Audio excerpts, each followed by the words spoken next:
Hello friends, आप सभी का मेरे चैनल में स्वागत है। दोस्तों, आज मैं आप सभी को महाकुंभ मेले में जाना है, तो आप एक दिन में प्रयागराज कैसे घूमें, Prayagraj trip in a one day, इस तरह का आज ब्लॉग लेके आई हूँ। तो दोस्तों नमस्कार, वेलकम टू माय चैनल। दोस्तों फ़िलहाल मैं यहाँ पर दिखाना चाहती हूँ कि भारत से के सभी क्षेत्र से आप प्रयागराज आ सकते हैं। प्रयागराज में 9 से 10 रेलवे स्टेशन है, वहाँ पर आप उतर करके संगम स्नान कर सकते हैं और 5 से 6 चीज़ जो दर्शनीय मंदिर है, जहाँ पर आप दर्शन करके अखाड़ों का दर्शन करके आप एक दिन में लौट सकते हैं। तो दोस्तों आज चलते हैं फिर से नई जर्नी की शुरुआत में।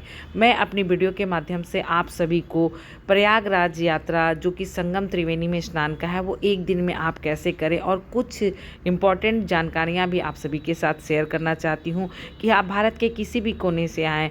भारत सरकार ने कुंभ मेले के अवसर पर हजारों ट्रेन खोली है, साथ में ये स्पेशल ट्रेन भी खोली है जो कि आपके देश, आपके राज्य से, आपके शहर से आपकी कनेक्टिविटी जो कि डायरेक्ट आप प्रयागराज पहुंच सके, इस तरह की स्पेशल ट्रेन भी है।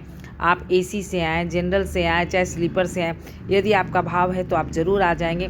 फिर भी मैं ये कहना चाहती हूँ कि आपके पास ज़्यादा समय नहीं है और आप एक दिन में प्रयागराज घूमना चाहते हैं, तो आप आइए और आप एक दिन में घूम सकते हैं। लेकिन कैसे आप घूम सकते हैं, आइए दोस्तों मैं आपको विस्तार से बताती हूँ। प्रयागराज जाने के लिए 9 स्टेशन हैं। 9 स्टेशनों में प्रमुख स्टेशन प्रयागराज स्टेशन है, रामबाग स्टेशन है, सूबेदारगंज है, नैनी जंक्शन है, फाफा मऊ है, जूसी जंक्शन है। इसके अलावा भी बहुत सारे रेलवे स्टेशन हैं, लेकिन मुख्य है Prayagraj Sangam station, Prayagraj railway station, Subedarganj, Naini junction. ये मुख्य स्टेशन है जो कि संगम के किनारे है। सबसे नज़दीक है प्रयागराज रेलवे स्टेशन और उससे भी नज़दीक है प्रयागराज संगम स्टेशन। जब कुंभ का मेला नहीं होता है तो संगम के किनारे तक रेलवे छोड़ती है, लेकिन कुंभ में विशेष तैयारी के कारण रेलवे वहां तक जाना मना है। प्रयागराज रेलवे स्टेशन तक ट्रेन जाती है, पर ज़्यादातर ट्रेन जो होती है सूबेदारगंज में रोक रही है। हाँ, लौटने की बहुत सारी ट्रेन प्रयागराज में है। हो सकता है कुंभ की शुरुआत में वहाँ ट्रेन की एंट्री नहीं है, लेकिन अभी जो कि जनवरी ख़त्म हो रहा है और जनवरी के ख़त्म होने के बावजूद भी आधे से ज़्यादा लोगों ने कुंभ में स्नान कर लिया है, तो भीड़ आपको शायद मिल जाएगी। आप ऑनलाइन टिकट देखें तो आप प्रयागराज रेलवे स्टेशन में उतरे तो वो बहुत नज़दीक होगा, फिर भी आपको वहाँ पर से 3 किलोमीटर पैदल चलना पड़ेगा। ये कच्छप द्वार है और यहाँ से लोग पैदल चलना शुरू करते हैं। तो सबसे पहले आप ऑनलाइन टिकट बुक कर ले।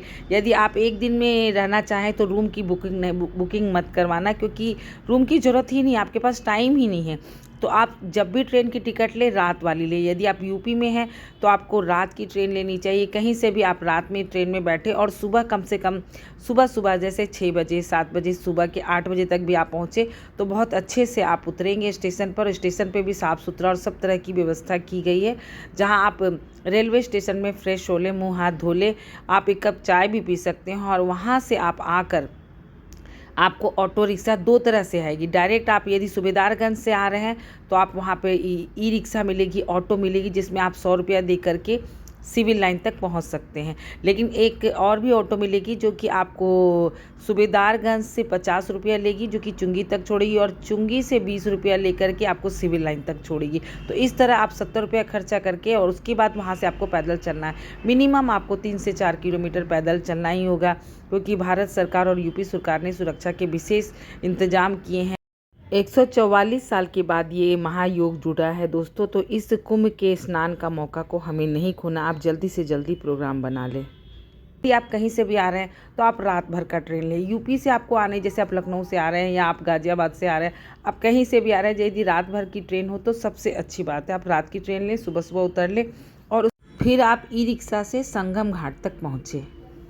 दोस्तों, यदि आप बस से आ रहे हैं तो यूपी सरकार ने 5,000 से 7,000 बस की सुविधा भी की है। भारत सरकार के द्वारा भी बस की सुविधा की गई है। और यदि आप प्राइवेट कार से, आप अपनी बाइक से, अपनी गाड़ी से भी आना चाहें तो आप आ सकते हैं प्रयागराज। यदि आप एक दिन में घूमना चाहें तो आप अपनी कार से भी लेके आ सकते हैं, लेकिन शहर की एंट्री करते ही आपको संगम स्नान से 5-6 किलोमीटर दूर ही कार पार्किंग की व्यवस्था की गई है। जगह जगह पर कई ऐसे स्थान बनाए गए हैं जहाँ पे अपनी गाड़ी पार्किंग कर सकते हैं और वहाँ से ई रिक्शा से चलकर आप संगम किनारे पहुंचेंगे। लेकिन संगम किनारे के लिए फिर से आपको 3-4 किलोमीटर पैदल चलना होगा। साथ ही क्लॉक रूम का भी इंतजाम किया गया, जहां पर अपना सामान और लगेज रख उसके बाद आप आराम से गंगा स्नान करें, जमुना स्नान करें और 5-6 प्रमुख मंदिरों के दर्शन करें। संगम तक पहुँचे। गंगा स्नान भी करना चाहते तो ऐसा नहीं है, यदि आप बहुत भीड़ से बचना चाहते हैं तो आप गंगा जमुना समान है, कहने की बात होती है। किसी में डुबकी लगाने से सामान्य पुण्य ही होता है, लेकिन आप शाही स्नान पर कभी ना आए। 5 शाही स्नान है, जिसमें एक प्रमुख शाही स्नान है जो कि 14 जनवरी मकर संक्रांति पे हुआ था। दूसरा स्नान जो है मौनी अमावस्या का है। तीसरा स्नान बसंत पंचमी का है। चौथा स्नान है जो माघी पूर्णिमा का, और 5वां स्नान शिवरात्रि का है, महाशिवरात्रि। 25 फरवरी को महाशिवरात्रि का स्नान होगा। इसके बाद ही कुंभ का गंगा स्नान समाप्त हो जाएगा। तो मैं ये बताना चाहती हूँ, गंगा स्नान के बाद आप 5 प्रमुख मंदिरें घूमें, और पूरे एक दिन में आप पूरे गंगा स्नान, मंदिर दर्शन, साथ में क्या जलपान करना है, कहाँ अखाड़ा घूमना है, ये सारी जानकारी मैं आप सभी के साथ शेयर करना चाहती हूँ। साथ ही दोस्तों मैं ये बताना चाहती हूँ कि जब भी आप नौका विहार करने जाए ना, तो भारत सरकार ने 100 रुपये प्रति व्यक्ति नौका विहार का रखा है, जिससे कि आप नौका से 100 रुपया में गंगा संगम पर जाएंगे और संगम से स्नान करके लौटेंगे। साथ ही वो नौका आपको पूरा गंगा का भी भ्रमण कराएगी। तो ये भारत सरकार की रेट है गंगा स्नान का, लेकिन वहाँ पे मनमानी रेट चल रही है। नाव वाले 500 रुपये प्रति व्यक्ति कर रहे हैं। तो यदि ऐसा आपके सामने भी 500 रुपये प्रति व्यक्ति करें, तो आप तुरंत वहाँ पुलिस कांस्टेबल को आप सूचित करें, क्योंकि वो लोग मनमानी रेट कर रहे हैं। तो आपको क्या करना है, उनसे बातचीत करनी है। वैसे तो वो 100 रुपये में नहीं ले जाएंगे, पर 200-300 में वो ले जा रहे हैं, लेकिन फिर भी 500 में बहुत ज़्यादा मांग रहे हैं। तो आप बिल्कुल उन्हें भारत सरकार को सूचित करें। और मैंने जो आपको रेट बताया है वह भारत सरकार के द्वारा 100 रुपये प्रति व्यक्ति है। दोस्तों यह कितना अद्भुत और खूबसूरत नज़ारा है। देख सकते हैं कि गंगा जमुना सरस्वती, जिसे त्रिवेणी संगम कहते हैं, यहाँ से आप दर्शन कर सकते हैं।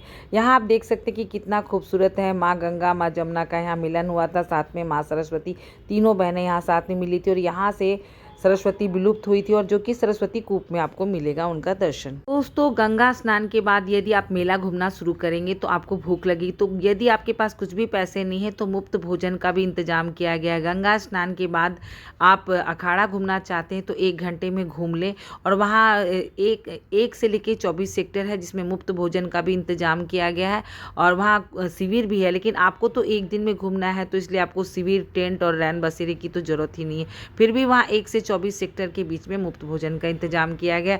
इसके बाद आप आगे बढ़ेंगे तो वहीं से आप नैनी संगम में जब आपका नौका रोकेगा, तो नौका रोकने के बाद वहाँ से आपको बगल में ही संगम किनारे ही नैनी संगम के पास ही अकबर के किले में अक्षय वट वृक्ष है, वहाँ से आप 5 मंदिर के दर्शन करना शुरू करेंगे।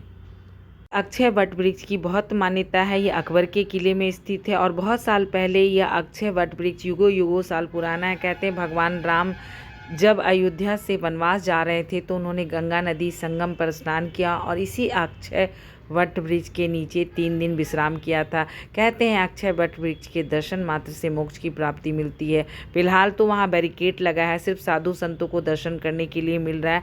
लेकिन आप यहाँ देख सकते हैं कि साधु संत और अखाड़े के लोग ही, कुछ विशेष VIP लोगों का ही दर्शन है, बाकी आम जनता के लिए यहाँ पे बैरिकेड लगा दिया गया है।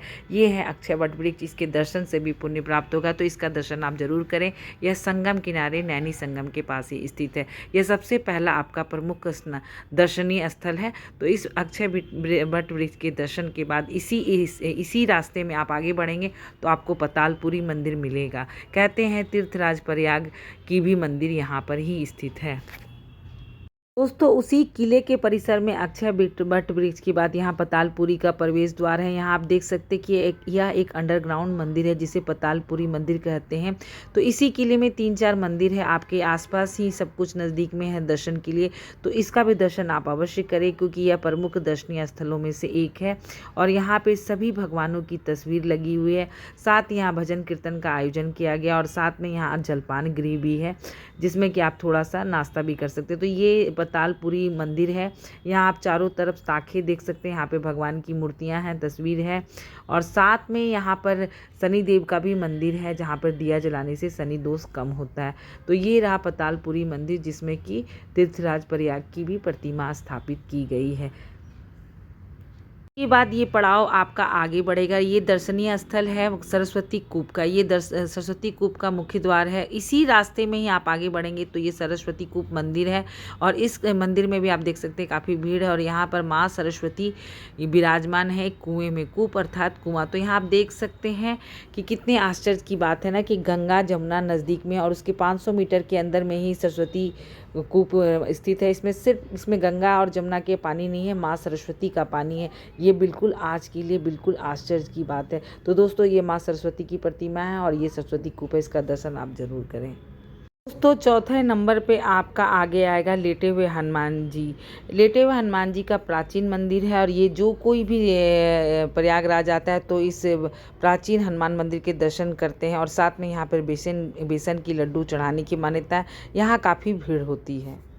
कहते हैं हनुमान जी के दर्शन से भी बहुत सारे दुख और कलेश दूर होता है, तो इसका दर्शन आप अवश्य करें, क्योंकि यदि आप प्रयागराज गए और हनुमान जी के दर्शन नहीं किए तो आपका दर्शन अधूरा माना जाएगा, आपका यात्रा अधूरा माना जाएगा। दोस्तों 5वें स्थान पर प्रयागराज महर्षि भारद्वाज ऋषि का आश्रम है और साथ में यहाँ ललिता शक्तिपीठ है जो कि बहुत इम्पोर्टेंट है। 5वां या 6ठे नंबर पे यह महत्वपूर्ण दर्शनीय स्थल है। यह शक्तिपीठ है। कहते हैं माँ सती का यहाँ हाथ गिरा था और यहाँ की जो मंदिर में प्रतिमाएं हैं एक झूले के रूप में है। उसके बाद नागवासुकी मंदिर है।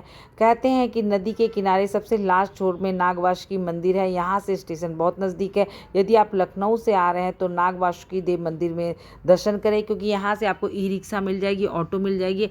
आप लखनऊ के लिए ट्रेन बस पकड़ सकते हैं। दोस्तों इस तरह प्रयागराज आप एक दिन में पूरी तरह से घूम फिर सकते हैं, गंगा स्नान कर सकते हैं और सभी प्रमुख 4 से 5 मंदिरें दर्शन कर सकते हैं। तो दोस्तों ये प्रयागराज रेलवे स्टेशन का प्रतीक्षालय है। तो यहाँ विशेषकर 5 से 10 हज़ार व्यक्ति के लिए रुकने की व्यवस्था की गई। यहाँ पे चार्जर की व्यवस्था है, यहाँ शौचालय है, पानी की व्यवस्था है। इस तरह यहाँ पर भारत सरकार के द्वारा बहुत बड़ा प्लेटफॉर्म बनाया गया है जहाँ पे लोग ठहर सकते हैं, रुक सकते हैं। साफ़ सुथरा है। यहाँ पे खोया पाया विभाग पुलिस भी है। यहाँ चार्जर की व्यवस्था देख सकते हैं। तो दोस्तों इस तरह आप एक दिन में भ्रमण करके लौट सकते हैं।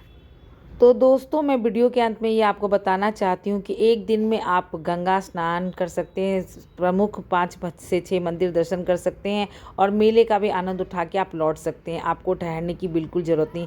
यदि आप नाइट स्टे करना चाहेंगे तो आपको महंगा पड़ेगा, क्योंकि एक होटल या कमरे का किराया 2000 से कम नहीं होगा और ऐसे मेले में आप 2000 खर्च करने से तो अच्छा आप 3rd AC की टिकट लेकर लौट जाएं, क्योंकि इतना पैसा बर्बाद करने का कोई मतलब नहीं बनता नाइट होल्ड करने का।